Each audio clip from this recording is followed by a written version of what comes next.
Hello, and thank you so much for taking the time out to listen. Today, I titled this message, Technology Addiction Destroying Relationships. Technology Addiction Destroying Relationships. Unfortunately, once again, we have some people that are going through much because someone or many have their share of addictions related to technology. We got to make it plain today because some individuals don't believe that they are addicted to anything or anyone even. But those that are on the outside looking in, we can see when a person is repeatedly checking their phone, their tablet, on their computer, that there is evidently a problem that they cannot solve on their own. A problem that they won't even acknowledge, a problem that they will lie about, that they will cover up, that they will shift blame, that they will deny. What are you talking about? I'm not on my phone all the time.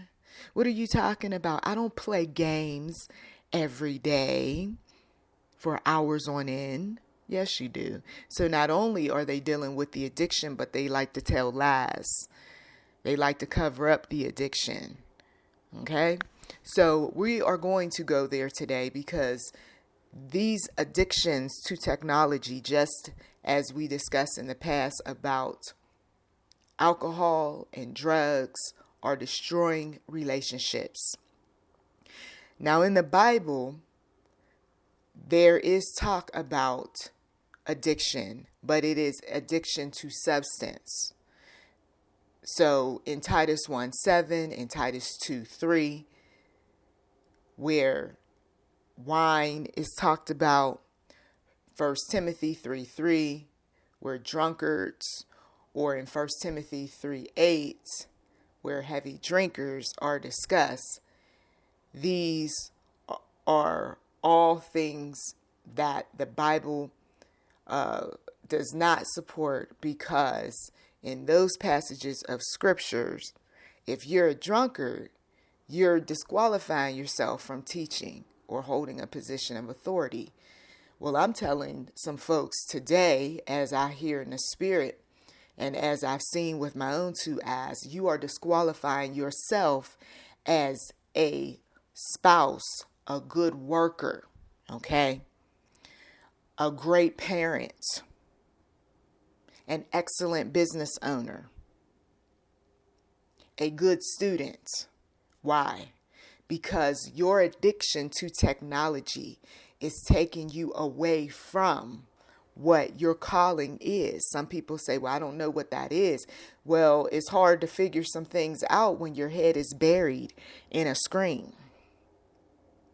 You cannot claim that you're a good anything. None is good but the Father. But I'm just saying this because people like to say how good they are, or they are striving to be good. Well, it's hard to do all of that when you're looking at a device day in and day out for hours on end. I can't tell you how many times I have spoken to someone and they didn't even hear me speak to them, hello, goodbye, because they were so busy into their phone. I can't tell you how many times I've seen people almost have major accidents because their head was buried in a phone while they were walking or driving. Okay? We've got some people who every time you turn around, they are running to their devices, whether they're happy, sad, confused, bitter, anger. At least I got my device. At least I got my app that I can look at this person, that person, talk to this one, talk to that one. But I'm telling you that the relationships are not quality in the real world, while you keep telling your favorites to upload this, post this, and can you comment on that? We got some babies that cry for hours because somebody's on a technological device. They've got their share of health issues because somebody didn't want to simply treat an illness, couldn't get away from their computer or phone to go over and give the baby the medicine around the clock like they're supposed to. We got some individuals. I'm just speaking some truth as I hear it in the spirit, because God knows. I don't know. I'm not in your household, but God knows.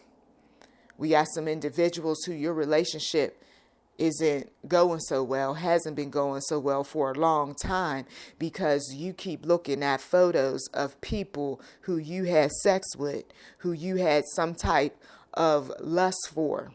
And so there's the woman or the man in the other room, and you're not giving any type of attention to that relationship because you keep wishing upon a star, because your heart is gleeful every time they like or comment, okay, on your social media pages. I got to tell some of you all that your cousin, your brother, your sister, your husband, your wife, your girlfriend, your boyfriend, your son, your daughter spending far too much time on the internet.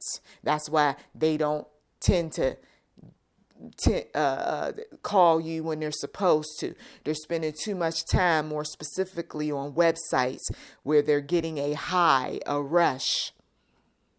And so that's why they don't take care of their offline responsibilities like they're supposed to. We got some workers that they'll make up all sorts of excuses just to cover up the fact that they spent hours on computers, on phones, on tablets and everything else, playing games, on the social networking sites, on the microblogging sites, on the blogging sites. They're on everything but taking care of the work. So the client is upset. The customer is bitter. There's far more refunds going out because somebody didn't explain something, because they were too busy rushing to go back to the break room to get back on that phone again. Oh, I'm coming where some people are. We got some individuals who their children are failing in school. Their children are fighting up in the room, and they're not bothering to get up off of their behinds to go see about what's going on. Why? Because once again, my device is more important than what is happening in the world that the Lord God gave you just a bit of mercy to even walk. And some folks don't want to do that. Some folks, they'll even say, oh, I should have died a long time ago, but it was nothing but the Lord. So you mean to tell me that the Lord kept you around to look at an electronic device that breaks, that gets stolen? Oh, so your testimony is good for the church, but what are you doing? Come on, some folks love to talk about I almost died. Yeah, you almost died, but why are you still here? What is the purpose? What's the plan?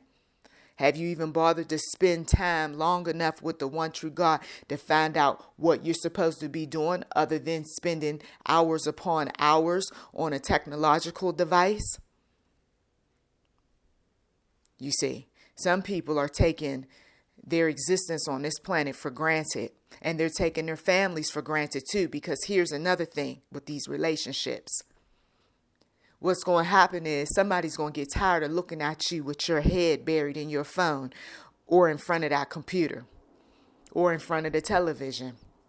All these different screening devices. Somebody's going to get tired. And while you got your head buried in the phone, somebody's going to be walking out the back door. Somebody's going to be packing up the truck. Somebody is going to end up taking kids. While you in your phone, somebody's going to be cheating, creeping, and doing what they want somewhere else. There's others who they won't have to cheat or creep. They're going to have a relationship right in front of you. And you're going to say, what's going on? Why are you disrespecting me like that? And that person's going to say, I'm disrespecting you because you disrespected me. Because you see, we don't all have children of God in our network who's going through. We got some folks who's just as evil and dark and disturbed and upset as that worldly sinful man, but they're trying to come out of it, but it's hard to get out of it when you got an individual or group around you that all they want to do is make excuses for their sinful behavior. And so the influences, those negative influences, fall upon the resentful, fall upon the jealous, fall upon those that have discord, some kind of discord in a relationship. And now, rather than having somebody who's trying to work things out, or a person who's trying to be understanding, or someone who's willing to work with you, instead you just made yourself an enemy. Yes, this thing gets bigger than just, I was just looking at my device and I don't understand why he's treating me this way. I mean, what's the big deal? What's the big deal? What's the big deal? We got some folks who their relationships have fallen apart. There has been divorces behind somebody who just couldn't seem to get off his or her, because we got those two, device. Addiction is to occupy oneself with or involve oneself in something habitually or compulsively. Okay? This speaks of an unnatural, for the Christian, at least, obsession with anything other than God. So we can throw in some other addictions: sports, work, shopping, and or acquiring stuff, even family or children. Yes, you can be addicted in that regard.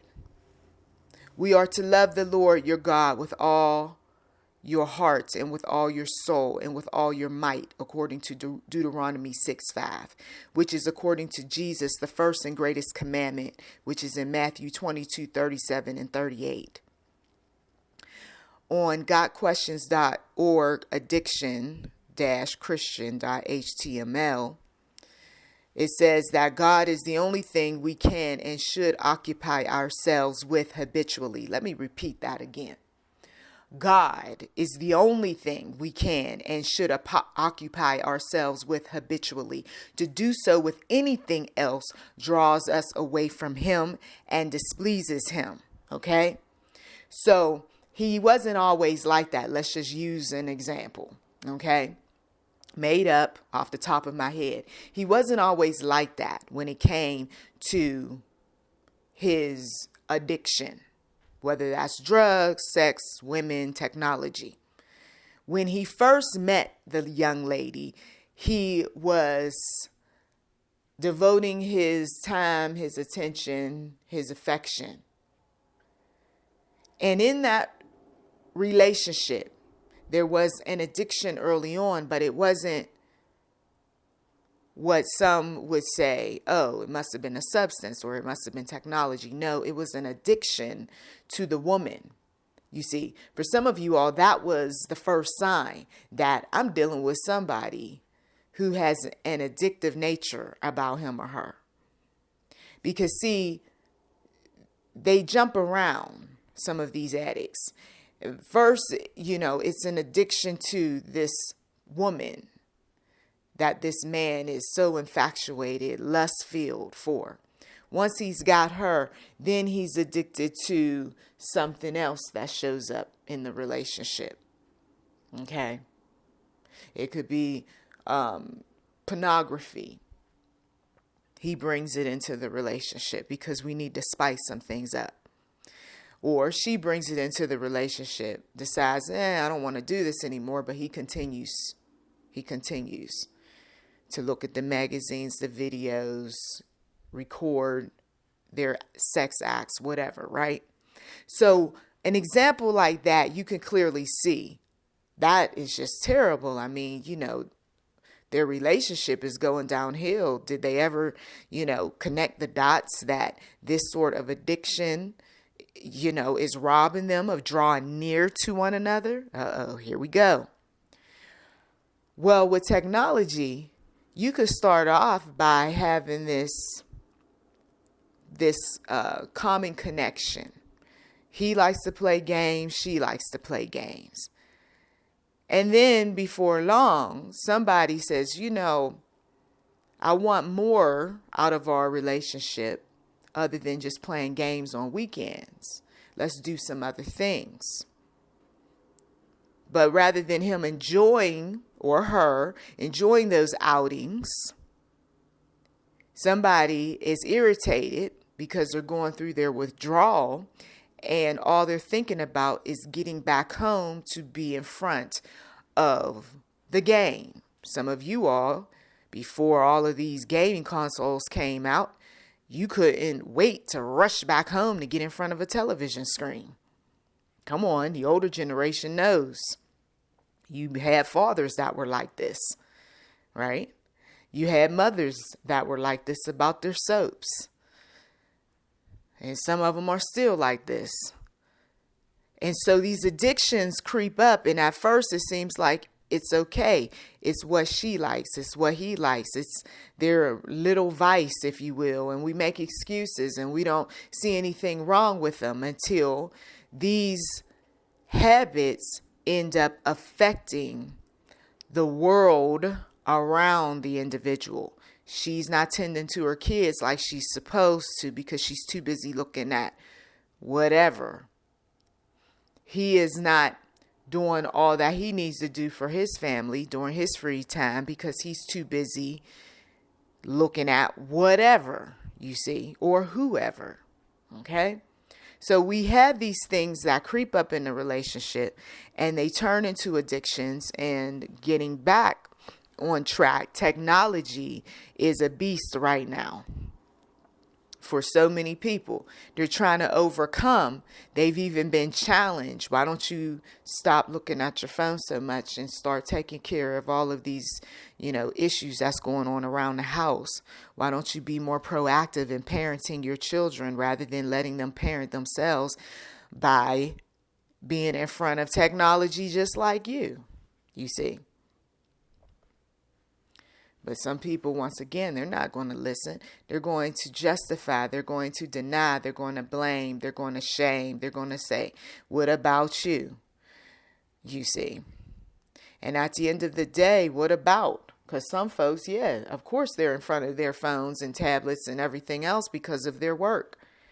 Okay. But they know how to shut it off and move on about their day and get some clothes washed. Come on, and get some food made, or go out and get some food. There's those individuals who they're balancing checkbooks. Yes, some folks still do that, or they're using QuickBooks. I mean, there's other responsibilities. There's folks who are, dusting, cleaning, right? Making sure their places are organized. They're doing so many different things other than looking at phones and tablets and computers. And so when you got people who's working hard online and offline, and the audacity to even say that, oh, well, no, you don't tell me what to do. This is not as bad as you think. They're in denial. And the Lord has a way of freeing people out of these connections, relationships, friendships,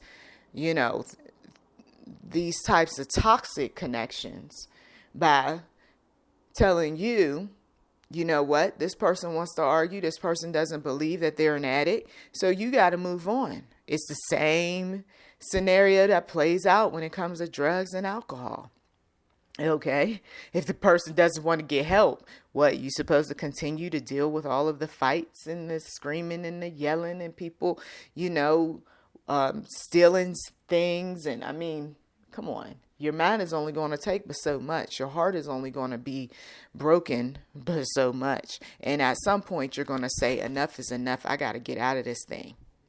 This is ridiculous. This is too much, right? Some of you all, you saw this sort of thing play out with people who were addicts, okay, when it came to substance abuse. Now you got to see this sort of thing with these addicts that are so caught up in their technology. Oh, what's my Facebook notification say now? Oh, my Instagram. Oh my God. Oh, and then they've got these newer ones that are out here. Oh, let me check out this app. Oh, wait a minute. Oh, this is interesting. Okay, somebody's talking to you. Somebody needs you in the kitchen. You were supposed to be watching something that's cooking on the stove. That thing is burnt. Or some folks, fire in their houses because they were so busy in another room looking at a device. Come on. But once again, people will cover these sorts of things up because they don't want you to know that they are addicted. Okay, where were you when such and such happened? Oh, I was doing something. You were doing what? People taking their phones even into the bathroom, which is disgusting, but they do it, and they're messing around with other things, doing other things in the bathroom, and then they proceed to touch their phone. Then they'll bring that same phone to the dinner table, or they'll bring that same phone into the kitchen, and then we'll have the nerve to say it's clean. Lord Jesus. While they're touching the refrigerator and the handles of the cabinets, and touching the phone and the screens and the charging devices. And I know some of you all, you didn't think about that. Go get your cleaning wipe and start cleaning your screen and your cords. Oh my goodness, Lord Jesus. We got a lot of work to do, and we don't have enough people to do it because, well, we got addicts upon addicts. Lord Jesus. So I want to take you to some scriptures, because we got to get some people where they need to be. 15 comforting scriptures to help with addiction. This is on whatchristianswanttoknow.com. Proverbs 6:26 through 29 says, and this is when it comes to sex. And then I'm going to tie it right into technology. For by means of a whorewoman, a man is brought to a piece of bread, and the adulteress will hunt for the precious life. Can a man take fire in his bosom, and his clothes not be burned? Can one go upon hot coals, and his feet not be burned? So he that goeth in to his neighbor's wife, whosoever toucheth her shall not be innocent.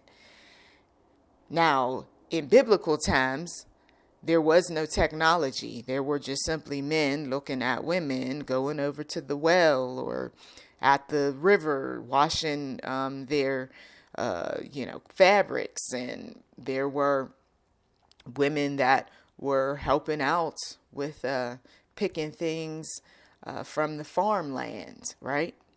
And so you've got men paying attention to the pretty young women, right? Or men just simply paying attention to any woman that can help them. And so, of course, there's the lust that creeps up. We saw that with David, who was looking at Bathsheba taking a bath. Well, now all of this is on the device. So you got a man that's wishing, as I said earlier, or even a woman that's wishing upon a star, hoping that one day they could be able to hook up with this person. And some of them actually do. Okay. So now the technology has been the bridge that sends a man or sends a woman into a place that God doesn't want us to be in. Come on. He doesn't want us nowhere in that vicinity. But you see how the demonic will use a weak man, a weak woman to direct them into a lifestyle that is ungodly. Okay? Proverbs 21 says, wine is a mocker, strong drink is raging, and whosoever is deceived thereby is not wise. We got some folks who they'll use technology. They'll use technology to order more wine on top of wine, right? But once again, when you find yourself doing some things that's leading you away from the Lord, and it's these habitual things, it's not the occasional, I'm just looking. This is the type of thing that you're doing every day. And not only that, you're in a relationship and you're looking at someone, or you got an alcohol problem and you're looking at wines on the internet and putting in another order for wines. There's a problem. You see, there's a problem. And once again, people make excuses and they say, you don't know what you're talking about and all of that, because they're not level headed. When I'm sick, I don't want to hear the truth. You see, when I got a history of telling a story or lie about something, I don't want to speak the truth. And don't want nobody speaking the truth to me, you see. And some of you all, you're fighting with these folks. Stop spending so much time on the phone, on the tablet. Matter of fact, for some of you parents, you got to literally take the phone out the room. You got to take the computer out the room. You got to take the tablet. You got to take the gaming devices, because evidently this person's not understanding that there is a world that needs to be tended to. you see. And are you going to be an enemy? Absolutely, you're going to be an enemy. Because Satan has a hold on that person. And Satan's not going to let go easily. And so now you got somebody yelling and cussing and fussing and banging walls and being mean-spirited. Where's my phone? Give me my phone. Where's my computer? I want my computer back. Give me my games back. Who are you? You don't tell me what to do. Some folks who are in relationships with their stepchildren. You're not my mother. You're not my father. You don't take my phone away from me. You see, they're going to make a big deal about what's happening because you made a big deal in their eyes by taking their device away. You know, once again, some of you all, you can see where the crackhead, okay, is an addict. And he or she needs to put that pipe down, so to speak, right?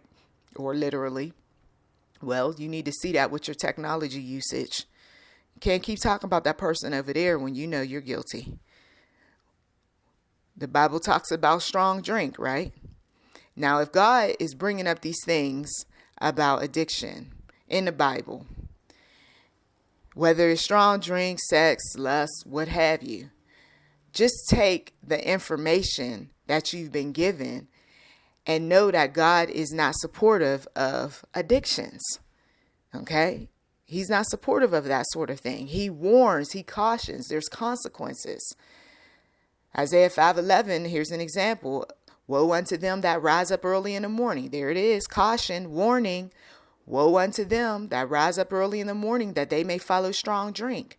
We can throw in technology right there. Rising up early in the morning to do what? Look at that phone. And then listen to this. When it comes to strong drink, that continue until night, till wine inflame them. You got some folks that want to stay on their technological devices until night. And then the next thing you know, there's a huge argument. You were supposed to get this done earlier. I don't understand. Why isn't it done? Well, no, you've been on that phone all day, haven't you? Nobody was in the house. You could have got these things done. Now we're delayed. Now we can't get certain things taken care of because you didn't do your part. I guess you don't want to be in this family. I guess you don't want to take care of your responsibilities. Well, you need to go. Okay, some people are having those type of arguments, and it started all because somebody wanted to sit in front of a screen, just like the drunkard who wants to sit up there and drink all day and not take care of their responsibilities. You see, addiction is not something to take lightly. And if we trust in the one true God, John 8:36, if the Son therefore shall make you free, right? Some people want to be free of their addictions. If the Son therefore shall make you free, ye shall be free indeed. Some folks are going to need cognitive behavioral therapy. That means sitting down with a therapist and let's talk about what's happening. Your world is in shambles, huh? Yeah. Ever since you got that phone, huh? Yeah. Okay.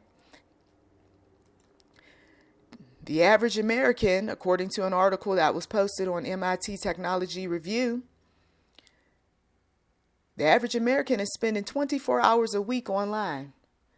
And that was in 2018. 24 hours a week online. And nobody really, thought it was a big deal that auntie or cousin or grandma was on that computer so much or on the phone. The device is nearly always on. Since 2000, time spent online every week by an average American has risen from 9.4 hours to 23.6. Of that time spent ogling the internet at home has risen from 3.3 to 17.6 hours a week over the same period. That's a lot of screen time. And that's also contributed to a lot of divorces too. Smartphone addicts, the proportion of people accessing the internet, but they could be doing that too. Accessing the internet from mobile devices has risen from 23% in 2010 to 84% now. Smartphone email use jumped from 21 to 79%, and music streaming on phones soared from 13 to 67%. Somebody is not tending to their responsibilities all that time they got to sit on their phone. Okay? I'm just making it plain for some folks because they think people make up things, and this isn't anything made up. This is real. It's happening, and folks are reaping the consequences. All right, we're going to move on. We're going to move on to technology addiction on www.addiction.com. And there is a phone number, 844-675-1027. It's free and it's confidential. There's prevention that will be discussed, signs of addiction, the treatment, options, the type of treatment programs, the type of therapies, self-help and support groups, how to choose treatment, whether or not you can qualify for maybe a discounted program, or maybe even free, depending on, what your situation is for you or for someone else who is addicted. Okay. This technology addiction is sometimes called internet addiction. Okay. An internet use disorder, IUD, or internet addiction disorder, IAD, is a fairly new phenomenon. Is often described as a serious problem involving the inability to control use of various kinds of technology, in particular the internet, smartphones, tablets, and social networking sites like Facebook, Twitter, and Instagram. Now that it's effortless to text and access the web and social media from almost anywhere, more of us are dependent on communicating via the tiny computers we carry with us. So it's no surprise that health experts are seeing a rise in addictive tendencies that involve technology. Technology includes, of course, video games, cyber sex, online pornography, online gambling, and these addictions are explored in more depth in other sections on addiction.com. Now check this out. Technology addiction and the related and more common term internet addiction disorder aren't recognized as addictions or disorders in the latest edition of the Diagnostic and Statistical Manual of Mental Disorders, DSM, the reference used by healthcare providers to diagnose mental health conditions. That said, internet use gaming disorder, excessive playing of video games, was added to the DSM-5 in 2013 as a condition recommended for further study. And in 2014, San Diego doctors treated the first reported case of IAD brought on by excessive use of Google Glass. Okay, so you see, this is fairly new, and it's coming out more and more in divorce courts across the land. It's coming out more and more in these domestic violence situations. Somebody didn't want to give up their phone. It's password protected. Somebody's up to no good. And the next thing you know, there's all out war because there's only so much a person's going to take. In 1995, Kimberly Young, PSYD, established the Center for Internet Addiction and created the first treatment plan for technology addiction based on cognitive behavioral therapy, CBT techniques. That same year, the term Internet Addiction Disorder was coined by psychiatrist Dr. Ivan Goldberg. Okay, so this has been around for a while. So it's not anything new under the sun, at least within, these recent years. The way tech addiction is diagnosed can differ from country to country, but surveys in the U.S. and Europe show that between 1.5% and 8.2% of the population suffers from internet addiction. Okay, suffers. Okay, now on this channel we deal with the bondage that people go through mentally, physically, sexually. They just can't seem to break free because they have allowed certain people, places, and things to ensnare them. The demonic is at work. And there is no surprise when it comes to this technology. You see, it seems harmless. It seems okay until it affects the people and places and things that you could be enjoying, but you choose not to. Okay? Or those around you. You may not be guilty. It may be somebody else. All right. Solid statistics in the U.S. for addictive behavior specifically related to smartphones, texting, and social media are harder to come by. Technology addiction is recognized as a widespread health problem in other countries, including Australia, China, Japan, India, Italy, Korea, and Taiwan, which have established dedicated clinics to address this growing issue. Okay? Once again, we're not making this stuff up. This is for real. This is what people are going through. Oh my goodness, here he goes again. He's on his phone. He takes his phone here and there. I mean, can he just spend some time with me? People crying, people going to the Lord, people wishing and hoping that technology breaks even. Okay? Or that something so terrible happens that the person will, just stop. Well, I shared a story some years back about a man who was driving while texting and broke just about every bone in his body. And he says that he regretted the day that he picked that phone up. It wasn't even that serious. Those like little one sentence type of conversations. Flipped his car multiple times down an embankment. Just couldn't seem to leave that phone alone. And he said he was addicted. It's not simply the amount of time spent with the digital device that defines an addict, though, but how excessive use adversely affects someone's mental and physical health, daily life, relationships, and academic or job performance. Okay? According to Hillary Cash, PhD, co-founder of the Restart Internet Addiction Recovery Program, symptoms can include compulsive checking of text messages, frequent changing of Facebook status, and uploading of selfies, a feeling of euphoria while on the web. Some of you all, you know how that feels, and that's why you keep going back and you keep going back. But it is not healthy. Then there's social withdrawal, right? Your family is walking by. Your family is participating in activities. Your family is going places. Your family is doing all these things. And yet you sit in front of that device and it's like and it's comment.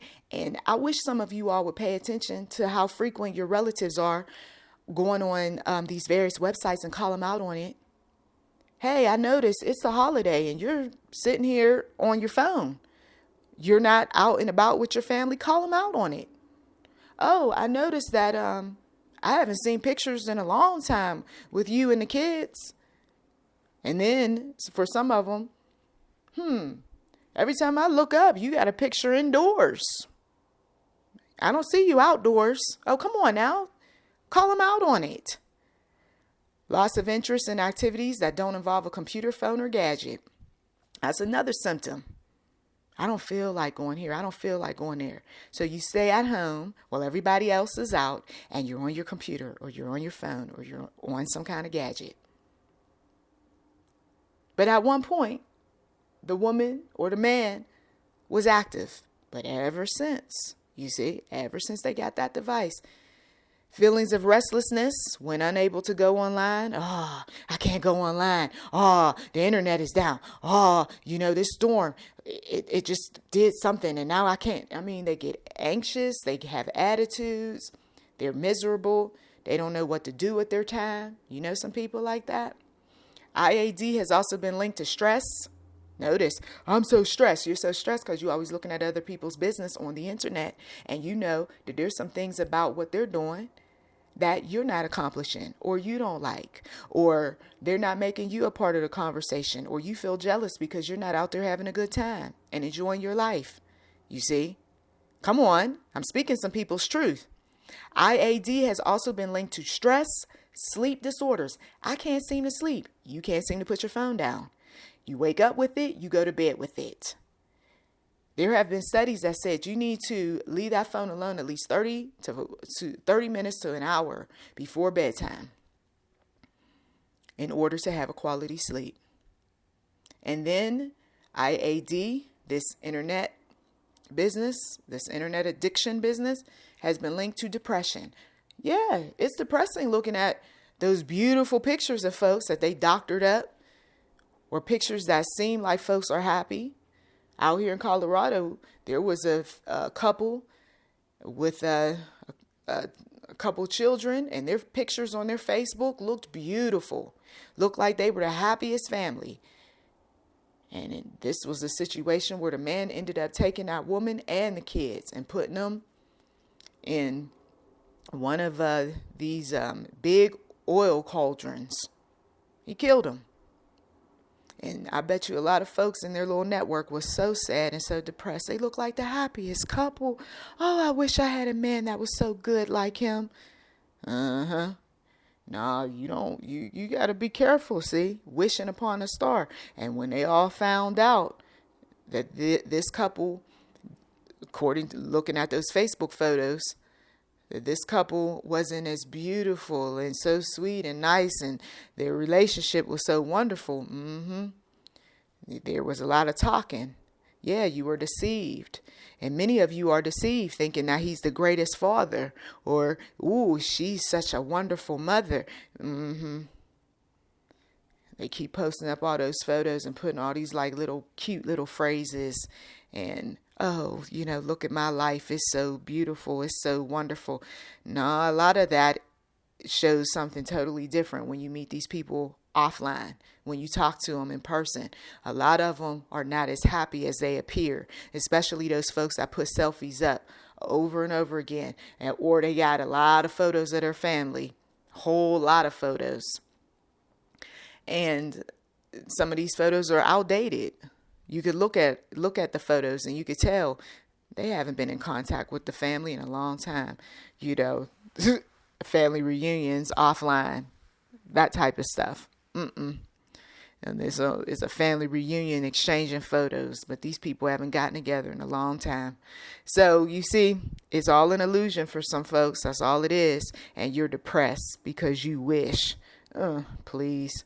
If you're concerned that you or a loved one is addicted to technology, it may be time to reach out to a healthcare professional or a psychotherapist who can evaluate symptoms, make a diagnosis, or rule out an addiction to technology and recommend a treatment plan. The good news is that there are a variety of available resources to help, whether you've just noticed the problem or have seen it worsen over time.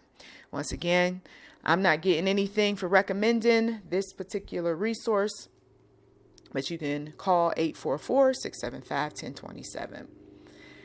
That is it. I think we covered technology addiction thoroughly today. Blessings to you. Please do check the description box for anything that might be of interest. You've been listening to YouTube NM Enterprise 7. Take a moment to pray for yourself as well as your family members that they will break free from technology addiction, and that they will enjoy the life that God has so richly blessed them with. Go outside, smell some flowers, look at some trees, take a walk, look at that gorgeous sky. I'm telling you, God is a good God, a loving God, and he did not put us on this planet to be enslaved by anyone or anything. Once again, blessings to you.